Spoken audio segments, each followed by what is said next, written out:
actually be in better condition than my personal collection. Copies usually cost around 70. I sold this one for a bit more considering it is in near perfect condition. Definitely not a minifigure that comes around too often. Next up, we have some OG Phase 2 Shock. This version only ever appeared in the best battle pack ever made, and these guys just look amazing. Fun fact, these were some of the first minifigures that I ever had in my collection.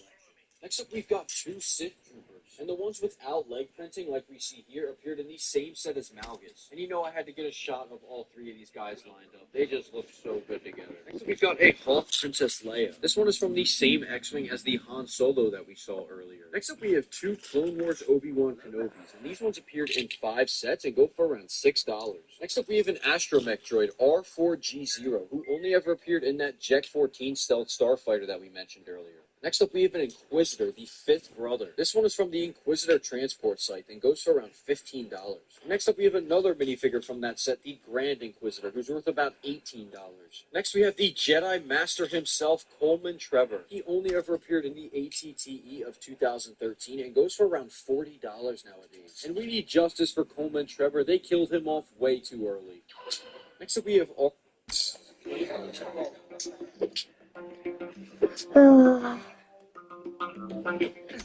Right. R4P44, who only ever appeared in the ARC 170 Starfighter of 2010, and is worth around $8.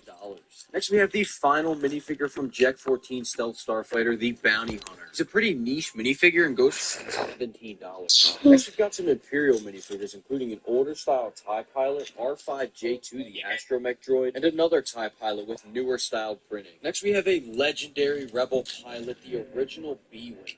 This guy's worth about $6, and I mean, just look at him. He is strictly business in that red jumpsuit. Next up, we have the Death Star Trooper from the TIE Fighter set, as well as another Inquisitor minifigure, Reva, the third sister. And I can't believe she really thought she stood a chance against the Grand Inquisitor. I can't believe you've done this. And next we have a pair of Rebel pilots. We have Wedge from the 2006 X-Wing fighter, as well as Zev Senesca, who appeared in 2 sets. Next is a Rebel-style Imperial officer who appeared in 2 different sets and actually goes for around $9.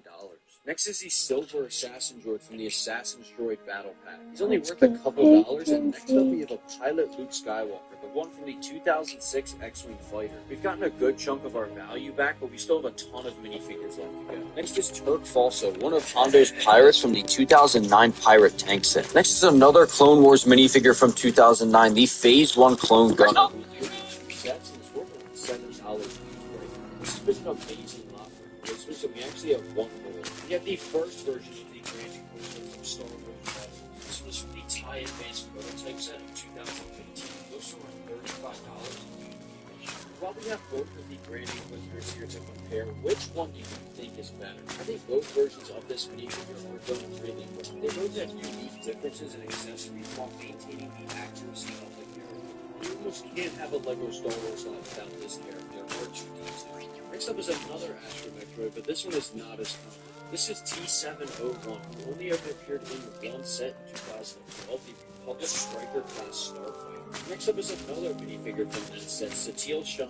These 2 Old Republic minifigures are definitely hard to find. Next is what has got to be one of my favorite versions of Obi-Wan. We have Ben Kenobi with the poncho and mullet from the Inquisitor Transports. And that means we have all of the minifigures from that set in this line. And I gotta say, getting all 4 of these minifigures in 1 set is an amazing one. Say what you want about the show or the characters, but these minifigures are all highly detailed and have amazing, unique accessories. Next up is a Boba Fett minifigure. This one appeared in the 3rd edition Slave One set of 2010. It goes for around $16. We've got a few more Boba Fetts in this lot. We have a Boba Fett minifigure keychain here. This was from 2014 and goes for around $8. But more importantly, we have the classic Boba Fett minifigure here. And like most of the minifigures in this lot, he's in really good condition. This version appeared in 3 sets and goes for around $36. And it's good to see a comparison of these two. While the modern style is pretty nice, I just love the classic. And it might not have been the best decision to segue this footage into the minifigure that took Boba Fett's father's head off. But we have a Mace Windu here, and this one appeared in that same TTE that Coleman Trevor did. It goes for around $10. And we've still got some heat in this lot. Next up, we have the Padawan Ahsoka Tano. This one appeared in 2 sets in 2013 and 2014 and goes for around $33 now. And here's where we complete all of the minifigures from the Umbaran Mobile Heavy Cannon. We still got awesome items left in the slot. We have a Phase 1 Clone Commander Code. This one has all of the gray armor pieces, meaning it appeared to be 2008 Republic Attack gunship. With all of these accessories, he's going for around $40 for this edition. They aren't 212 Clone Troopers, I've always demanded code. This one has all of the gray armor pieces, meaning it appeared in the 2008 Republic Attack gunship. With all of these accessories, he's going for around $40 used edition. They aren't 212 Clone Troopers, I've always liked Cody with the bomb squadron. And we are not done with Clone Troopers yet. Next up, we have two 327 Starport. So I'm just gonna be watching videos. You guys can listen to them. Phase 2 Clone Trooper. And it's pretty crazy, but I almost got every single one of the OG Phase 2s in one bulk deal. All that's missing is the 442nd Clone Trooper, which is the most expensive, of course. The OG 327th go for about $8 a piece. And I used to think that the 212 Clone Trooper that we got in the Umbaran Heavy Cannon from earlier was actually one of these. These two just have such a similar paint color, and it's not the traditional 212 Clone. And I don't mean to confuse you, but next up we have another yellow Clone Trooper, the Phase 1 Clone Commander. This one is also from the 2013 ATTE with Coleman and Mace and goes for around $18. Next up we have another Clone Pilot. This is Captain Jack from the 2010 F-170 Starfighter. While there aren't many minifigures left, there are some really good ones, including the legendary Hoth Rebel with a mustache who is stud stash approval. This guy's worth about $4 and is more than capable of leading those 200 rebel soldiers we found into battle. And in terms of rebels, we've actually gotten a decent amount of Hoth-style rebels in this lot. We actually have another minifigure from the Old Republic, and that is Jace Malcolm. He's worth about $13 and is the third and final figure of that Republic Striker class Starfighter set. And this has to be the best Old Republic lot that I've ever purchased. We got all three of the minifigures from that set, as well as all of the minifigures from Malgus' Sith Fury class Interceptor. Next we have the Han Solo from the 3rd edition Slave One, as well as a clone ARF Trooper. And with this ARF Trooper, we have all four of the minifigures from the 2011 Clone Trooper Battle Pack. Next we have another Kenobi. This is a Clone War style one, and it is the 4th Kenobi that we've gotten in this line. But I am not complaining. You can never have too many Obi-Wans in one lot. This version is worth about $6 and only ever appeared in one set, 2013, the Bark Speeder with Sidecar. And yes, we have another minifigure from that set, the legendary Phase 2 Captain Rex. This one was a bit of a hot topic at the time I'm posting this. The newer style Phase 2 Captain Rex that was supposed to be exclusive to the UCS Venator just got announced that he was being released in a microfighter. While that newer style of Phase 2 Captain Rex will become a lot cheaper to own, this one will still hold a high value. At the time of this video, the microfighter has been officially announced, and some people even own it, and this version of Rex is still selling for well over $100. It's still a unique version that won't be made again, and I currently have 3 of them in my possession, so I really wanted to document this. And once I sell those, I don't know if I'll ever have 3 at once again, but I will have the sweet smell of profit. And that is because Hondo is not far behind. He only ever appeared in that pirate tank set and is currently selling for over $40. And he and Turk Falso are absolutely loving the total lot value of this purchase. We've also got a Han Solo trapped in Carbonite, as well as a Din Djarin Mandalorian. This version with the cape appeared in 3 sets and goes for around $4. And last but not least, we have the lot value of this purchase. We've also got a Han Solo trapped in Carbonite, as well as a Din Djarin Mandalorian. This version with the cape appeared in 3 sets and goes for around $4.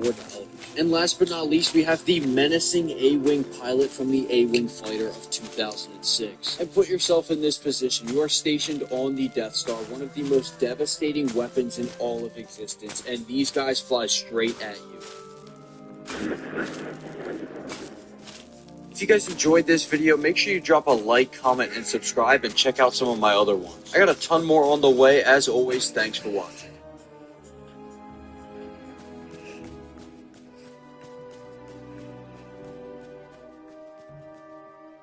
What's up, guys? We're gonna hop into the store. I've been hunting for this card everywhere. Hopefully I can find it. If not, my homies still have this thing called Whatnot. See if we can find it there. Unfortunately, we weren't able to find what we're looking for in there, so now I think we're gonna try out Whatnot, right? Alright, guys. Just hopped on Whatnot, made me count.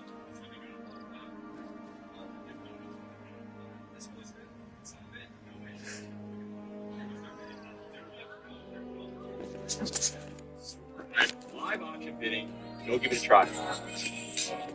In this video, we are unboxing this $515 LEGO Star Wars minifigure lock faceplate that these minifigures were displayed on as well.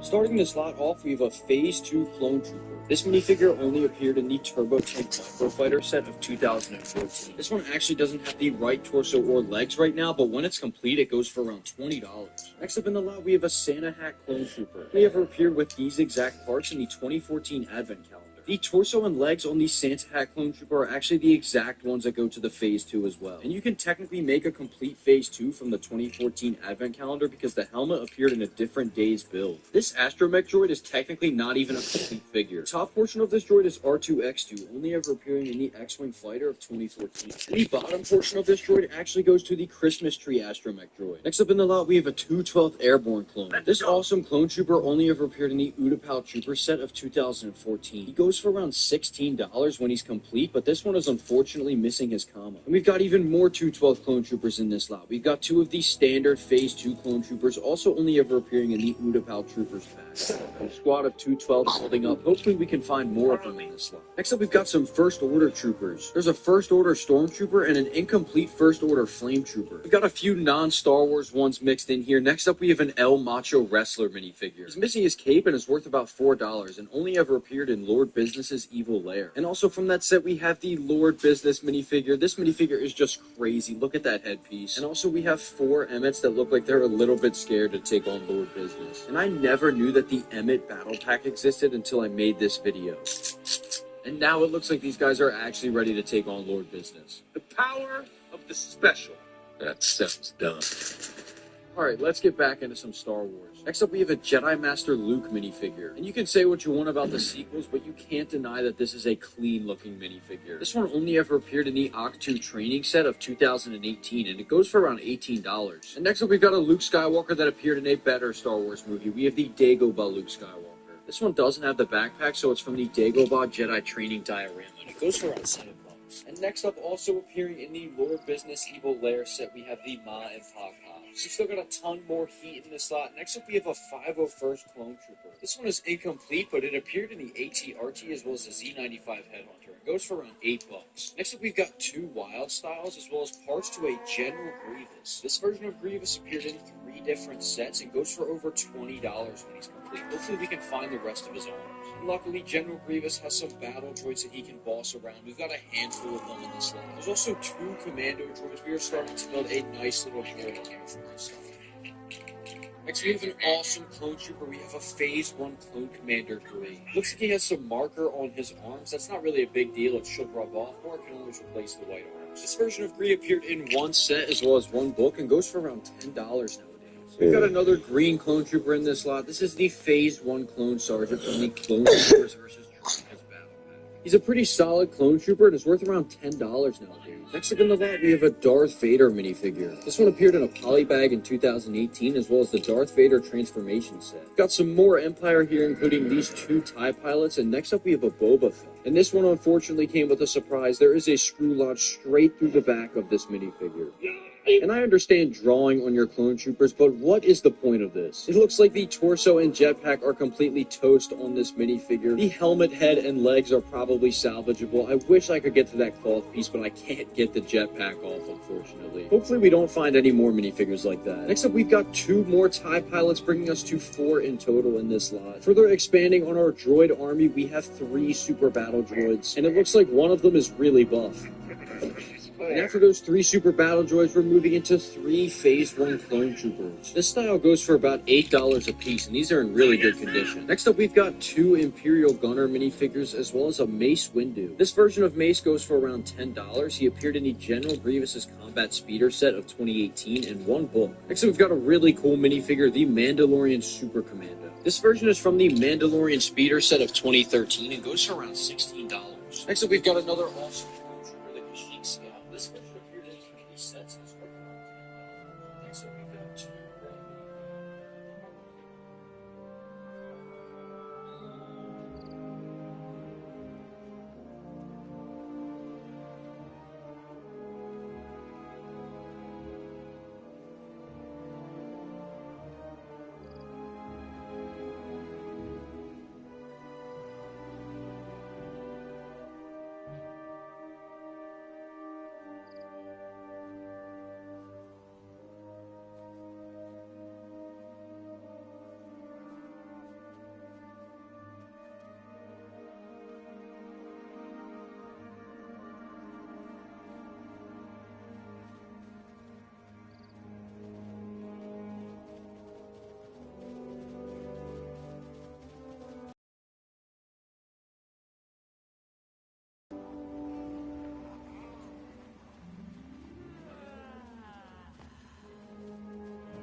we have a snow speeder pilot, and this one only ever appeared in the 2014 Advent calendar. What about this? Next, we have an R2Q Astromech. This is the small advanced version of the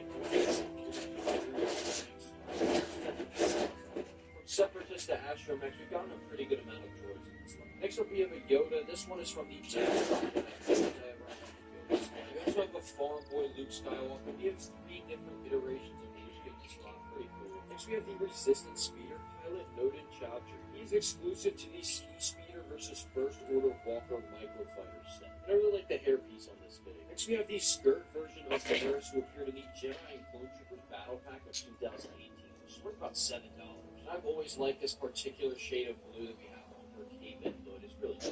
Next, we have Blue Card Snug, who appeared in 2 sets and is worth about $2. We also have a Darth Vader. This white Pupils Darth Vader appeared in 3 sets and is worth about $10. And I wish they never changed Vader's helmet mold. I love this one. Next up, we have a Jawa. This version of the Jawa is the gold badge version, as seen on his torso there. He appeared in 2 sets and was worth $5. Next up, we have a Sith Empire. The version we see in 2 different sets. Next is a First Order Walker Driver, and this one also appeared in only 2 sets and is worth about $7. There's not many minifigures left, but we saved some of the best for last. Next up, we have an Arc. This one doesn't have the buildable backpack or the cauldron, but these parts are still probably worth around $20. And next, we have a Key Addy-Mundi. This one is also exclusive to that battle pack we mentioned earlier with Barris. This has been a pretty decent lot in terms of Jedi, but next up, we have an awesome Clone Trooper, the Clone Bark Trooper from the Battle of Seleucus. I really hope we get more of the 91st Mobile Reconnaissance Corps clones in the future. We've definitely gotten some great Clone Troopers. And finishing up the minifigures, we have a Mechanical Legs Darth Maul exclusive to the Mandalorian Speeder set of 2013. He's worth over $20 when he's complete, but unfortunately we only have one of his mechanical legs in this lot. Hopefully his Super Commando can give him something to lean on. That last Commando droid head was in the lot, so we got one more. We're left with this pile of blasters and lightsabers. That might be a problem because we did have 2 General Grievouses in this lot, so these guys can just fight over. Now time to announce the giveaway item. No, I'm not giving away this destroyed Boba Fett. I am giving away this Phase 1 Clone Sergeant. All you have to do to enter this giveaway is be subscribed to my channel, like this video, and comment down below how you think that Boba Fett got destroyed like that. The comment that I like the best or is the most creative will win the Clone Sergeant, and you'll get it completely free. As always, thank you guys for watching my videos. I got a ton more planned.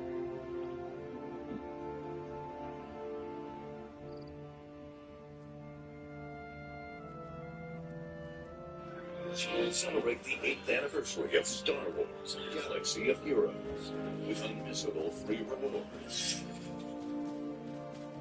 Note, I'm watching the courses.